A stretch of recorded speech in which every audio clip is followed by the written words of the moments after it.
Here we go. So today we're going to be talking about Amy Tan's short story, Two Kinds. Okay, the story is available right here through this link that was I found online through a school district. It is single spaced here, so that even though it's only 6 pages long, it's going to feel like a really, really dense 6 pages.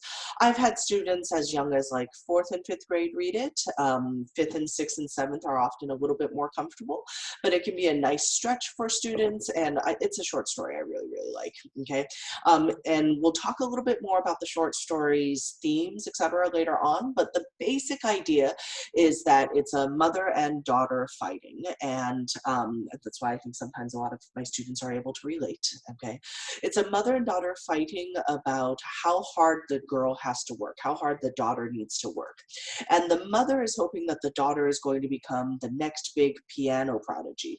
And the daughter's kind of like, I just want to live my life and have fun. Okay.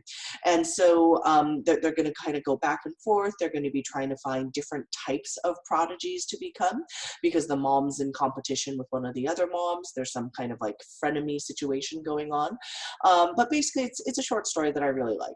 Okay. And so we have some notes and a worksheet and a quiz prepared for today. So a little bit of background about Amy Tan. She's a really famous Chinese American author. As of a few years ago, before we had the Marie Lu's and the Celeste, who did the Everything I Never Told You books, I would have said Amy Tan is probably one of the most famous Chinese American author and one of the most famous Asian American authors. She's probably most famous still for her first novel, which was Called the Joy Luck Club. Okay, it was 4 mothers, 4 daughters, and then she basically did 2 short stories from everyone's point of view. So we see from the daughter's point of view that there's a short story when they're younger. So this girl right here, Jing Mei, she's 9 years old when this story takes place. And then there's going to be a story of her when she's older as well, and in her, I think, 30s. Okay. And then each of the mothers has a couple of stories as well. So it's a really good book. It's available in a variety of places online if you decide you like it and you want to read about it. And there's some kind of common themes that Amy Tan talks about. One would be, I would say, language and communication. Okay, that's a really big one because so many of her characters are either immigrants or children of immigrants. And so that means that English is their second language, which means that basic communication even can get a little bit tougher. Okay, and that's something that I definitely understand. When I was born in America, but then I would go back and forth between America and Taiwan until about 2nd grade. And so there was a lot of times where I felt as though I wasn't speaking as clearly or saying exactly what I wanted to say the way I wanted to say it. And sometimes it was a language barrier, and sometimes it wasn't. Sometimes it was just confidence. So one of her main themes is this idea of language and communication. Okay. And I'm going to go through different quotes. Some of these quotes are not going to be in the story that I'm citing today, and some of them are. So one of the first quotes was, "This feather may look worthless, but it comes from afar and carries with it all my good intentions." So a little bit of background really quickly. What has happened is that the mother is immigrating from China to the US, and she had carried a big bird with her that she thought she was going to, take into the US, a live bird. And at customs, they kind of said, no, you cannot take this live bird into the States. What are you thinking? And so they kind of wrested away from her. If you ever watch it, there's a movie adaptation of this, which is excellent as well. And she's kind of like, trying to wrest it. I think it made it into the movie. Okay. And so all she loses, okay, because of course she does. And so she ends up, it's not allowed to bring a bird in. So she ends up with just one single feather. Okay. So she ends up saying she has this feather, and she says the feather may look worthless, but it comes from afar, and it's basically symbolic. It's, symbolic. It carries with it all of my good intentions. And she wanted to give it to her daughter who was born in America. And she waited year after year for the day she could tell her daughter this in perfect American English. Now, need to pause for a second and think about how many of us really know people who speak perfect English. I know I don't. I have a lot of degrees. I really like school. I really like reading, but I know that I mess up. Sometimes I mess up because, you know, I'm just sleepy and I say something like, I want a book, and it comes out as I want a sandwich. And my husband looks at me and he's all confused. But other times I say the wrong thing just because I learned English through reading books, mostly romance novels. And so because I learned English through reading romance novels, I had some really weird ideas about English. One, I thought everybody ate cucumber sandwiches. Part of that is because I specifically learned English through reading this woman, Betty Niels's books. She was a retired nurse, and she was British, and, you know, they were always eating like cucumber sandwiches, okay? And so I thought that that was this like great American thing, and it turns out it's not.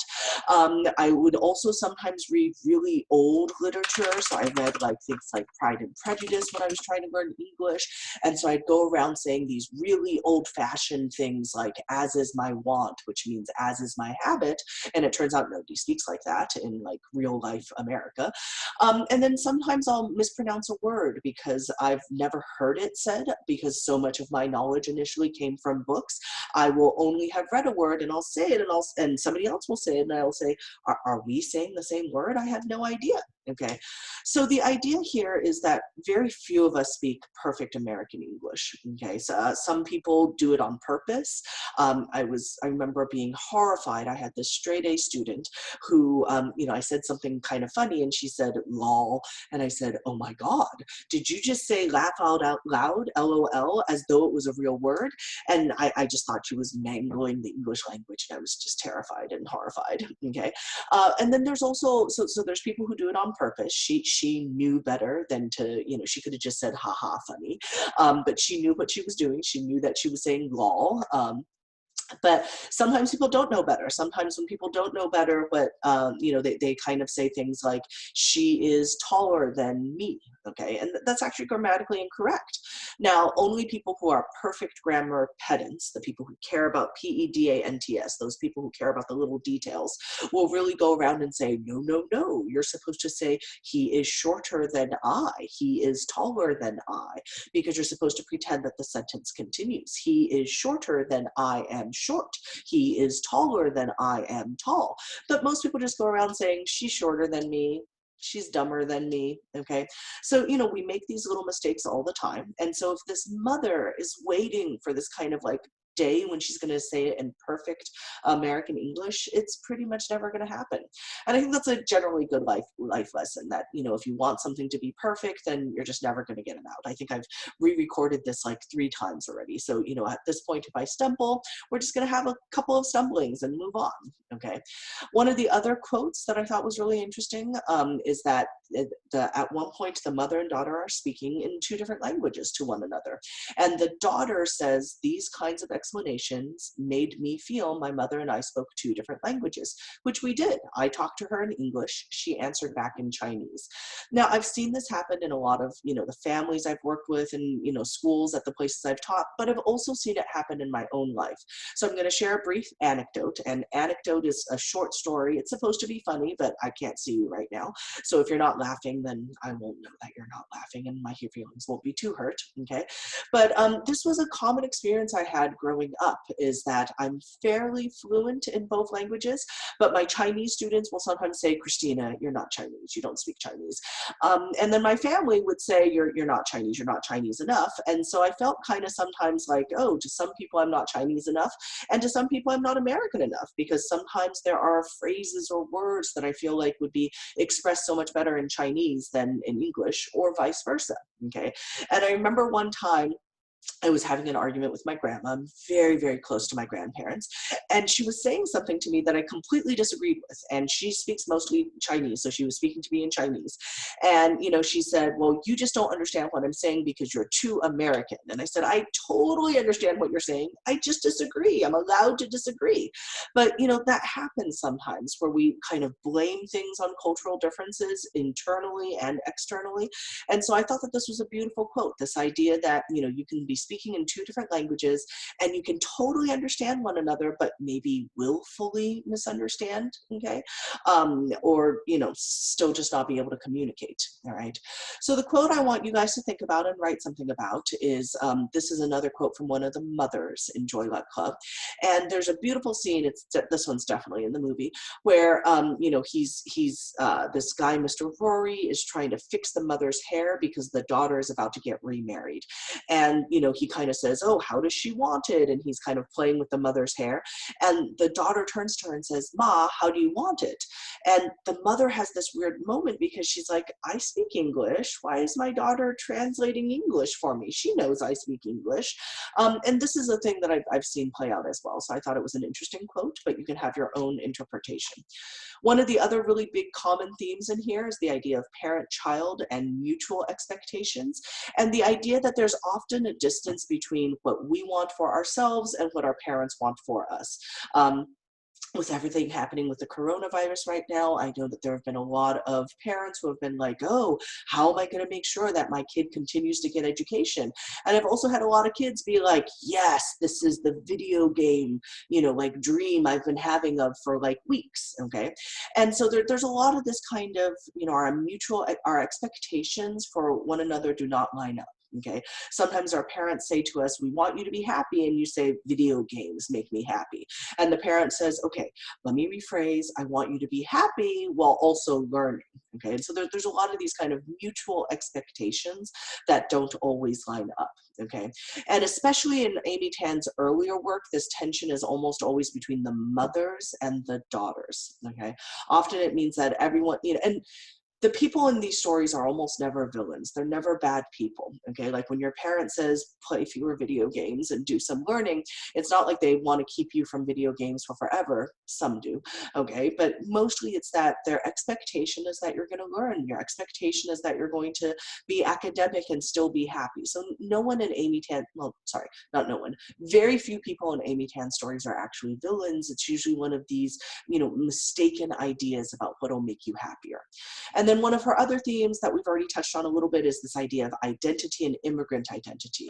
So sometimes I'll say that I'm a proud ABC, which means American-born Chinese.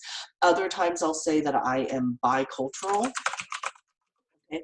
And both of these just mean that I kind of think of myself as having two cultural identities. Okay, I think of myself as both American and Chinese because I grew up in two different countries, and you know, depending on the day, I'll say, oh, Chinese people don't do this, or sometimes I'll say, oh, Americans don't do that, and I kind of wear it the way I wear hats sometimes. Okay, I feel very much strong cultural ties in both directions. Okay, so then there's some vocabulary from specifically just this short story, all right? Reproach is when you address someone, and you'll see that I've bolded the word for you later on as well, okay? Or in this one, I apparently did not bold it, sorry.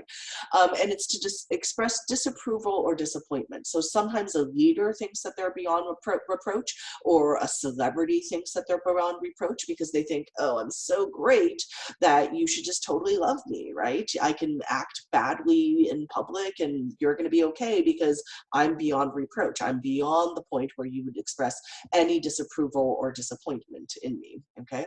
The next one is prodigy. A prodigy is a person, especially a young one, endowed with exceptional abilities. We tend to really, really overuse this word, I think. Formally, a prodigy is supposed to be someone under 10 who produces something that would be comparable, like similar to an adult expert. So Mozart, I think, is one of the few prodigies we really have experienced because by age 4, he was doing crazy things, okay? Nonchalant is this feeling of or appearing casually calm. Not displaying anxiety, not displaying interest. So I see this happen. I taught high school for a lot of years, okay? So I see this happen a lot. Somebody, you know, gets dumped by their boyfriend or girlfriend and they're like, well, you know, I really like them anyway, okay? Or they get turned down, they're like, oh, you know, whatever, not that I cared, okay? So that's kind of nonchalance, okay? And because I like historical references, I always like to say that during the French Revolution, many say Robespierre was a little bit too nonchalant about the whole guillotine thing. Okay, guillotine is when we off with their heads. All right, and then a fiasco is anything that's kind of a complete failure. This is from a while back, but I just couldn't forget it. There was this fiasco where this woman tried to take a peacock onto an airplane as her like emotional support animal. And so it was all over the news because it was just kind of chaotic that there was this peacock in the airport. So that was kind of a fiasco. It was kind of a complete failure in a kind of humiliating way. Next one is debut, okay? That's a person's first appearance or performance in a particular capacity or role. I would have given a lot to see the debut of Hamilton, and that's an excellent thing to stream. It's kind of linked here, okay, to the YouTube videos. It's a wonderful play. It's so historical. There's a few things that are historically not accurate, like Schuyler had sons and not just daughters, but he freely admits that, and it's a wonderful thing to keep yourselves entertained. But the debut would have been their first performance in that role, and I'm sure it would have been amazing, okay? Clamoring is when there's loud and confused noises, there's shouting, there's kind of like pushing. So like with the recent coronavirus policies, people have been clamoring at like Costco to buy like toilet paper and things that they're worried that they'll run out of. There's been some clamoring, I would say, at the airports as we start to like institute screenings, etc. And with 3 kids, I will say sometimes I feel like they're all clamoring for my attention at the same time. They're all just like, mommy this, mommy that, and it's amazing. They don't seem to be able to hear one another, okay? So they will just speak right over one another, layered on top, and just kind of assume that I can, you know, undo it all and know what it is they want. Reverie is when you're kind of like pleasantly lost. So this is kind of like the point in class where if we were in a live classroom right now, I'd be like looking around and some of you guys would be like staring off and lost in reverie and like, oh, how much longer is this going to be? All right, indignity is when you feel as though the treatment you're receiving is shameful and, you know, feels lower than what you're used to and accustomed to and deserve. One of my favorites, because again, I read a lot of these old stories, was Pride and Prejudice. In Pride and Prejudice, there's this very, very proud man, Mr. Darcy, and at some point they're all at a dance and they say, oh, you know, Mr. Darcy, don't you want to like dance with one of these women who are just standing around waiting to be danced with? And he kind of like looks down his nose at them like, oh, it'd be such an indignity. It'd be so beneath me to like dance with any of these people. So he thought it would be an indignity to dance with anyone there. And then if you're bored, there's a kind of ton of good memes around about like indignant cats that are like, you know, because cats kind of look snobby sometimes in a way that, I don't know, puppies just don't. So that's also indignity. And then there's also dawdle that's going to be in the book. This is like all 3 of my kids all the time. I'll say, you know, could you, if I say, hey, go and play a video game, they would run out of here. Okay, I say, oh, it's Minecraft time, run, run, run. If I say, could you go and, you know, clean your room or something like that, okay, and kind of like take really small mincing steps, like, oh, you know, the longer it takes to get there, the less cleaning I'll do or something like that. That never happens, never works, okay? And then this last one is credulous, and I want to talk about this one for a while. Credulous is having or showing too great a readiness to believe things. So in modern day times, we would say that this is gullible. Somebody who is credulous is too trusting, too believing. You say, hey, guess what? I met Obama yesterday. And they say, oh, did you? And you're like, no, I didn't. I was just joking. Okay, so that's credulous. Somebody who's credulous is gullible. They believe you too easily. And this is the opposite of incredulous, where you don't believe anything. For those of you who have read George Orwell's Animal Farm, we would say that Boxer the horse is too credulous. He's too trusting. The eventual leader of the animals, Boxer just says, the leader's always right. You know, Napoleon's always right. I will just work harder.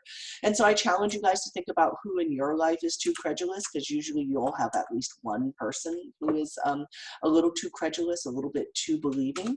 And then this should remind you of the idea of credible, because for sure your teacher should have told you that you should be using credible sources.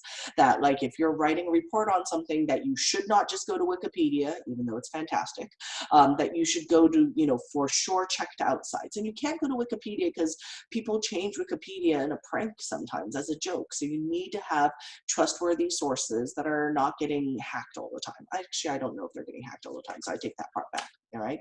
And then again, this is as opposed to incredible. And that idea cred, and you'll see a lot of times I will highlight or bold just a root. That's in a lot of words. Like if you were to buy on credit, if you were old-fashioned, you would go to a store, you would buy on credit, and they'd kind of say, oh, okay, you bought flour, you bought this, okay, you can pay next time, you can pay me in a month, or you can pay me in a week. That was buying on credit. And that eventually led to things like credit cards, where you know, swipe your credit card, but you're not paying for that item right away, okay? And it also leads to things like teachers. Teachers can be credentialed. I'm a credentialed teacher. That means that I'm a credible one. You believe that, you know, that piece of paper that says I have a credential makes you believe that I'm capable of teaching. Okay, so some of your teachers will rightfully remind you that .gov and .edu are usually considered our more credible sources, okay? And sometimes it's important to know that somebody can be credible in one way, but not in another. So like, I know actually nothing about fashion, but there are these two guys, Tom and Lorenzo, they like run this thing where they talk about fashion, and it's got a lot of pretty pictures. And so I love like looking at these pictures, okay? I don't know anything about fashion, okay? But I think they're a very credible source when it comes to fashion, okay? But I wouldn't necessarily go asking them for book recommendations. And actually this might be maligning them. This might be like saying something unfair because maybe they have great taste in literature. They do write books. And alternatively, as a teacher, I might be a very credible source when it comes to like recommending books, you know, One and Only Ivan, a great book. James and the Giant Peach, available online if you're trapped at home right now, okay? But I might be a terrible source of information for fashion. My students are sometimes telling me about sneakers, and I'm like, oh, that looks bright. Gee whiz, okay?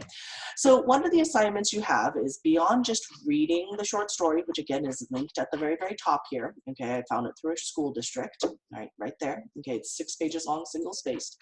Beyond just reading it, what I'd like you guys to do is I'd like you to find at least 6 of these vocab words: credulous, dawdle, indignity.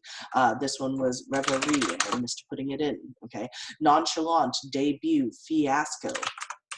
Okay, I'd like you to find, so you can see there's way more than 6 in there, but I'd like you to find at least 6 and give me the quote, and then try to explain the quote. So I did one for you, all right? So at one point she believed in the story, the mother and daughter, where they're trying to see if she can become a prodigy. Initially they thought maybe she'll be a dancing prodigy, even though she's already 9, okay? And it's hard to become a prodigy within 1 year. And so she says, I was a dainty ballerina girl standing by the curtain, waiting to hear the music that would send me floating on my tiptoes. Dainty was not one of our words, but she basically imagines herself as dainty, meaning delicately small and all of these wonderfully graceful things. And she dreams one day she'll be a ballerina prodigy. So you're just explaining the quote back to me.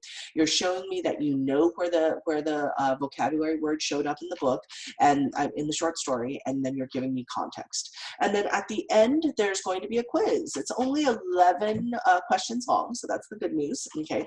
I tend to really strongly believe in quotes, but I firmly believe that quotes can be misused. So just because the quote is in the short story does not mean that the answer is correct. So I tend to do the computer science logic here, meaning if I say, are you a boy or a girl, then probably the answer is yes, true, I'm a boy, yes, or I'm a girl, yes, okay? Am I a boy and a girl? No, I'd have to say no, because I'm not both, okay? So here, when we say they shared all the closeness of 2 sisters, that quote definitely exists in the short story. But the logic behind it, they loved one another and told secrets they never revealed to anyone else, that may or may not be true. So when you're going through my quizzes, you just need to make sure that you're reading the quote and you're reading the explanation, and you're being really, really careful that they're both right before you select it as the right answer. Okay, that's it for now.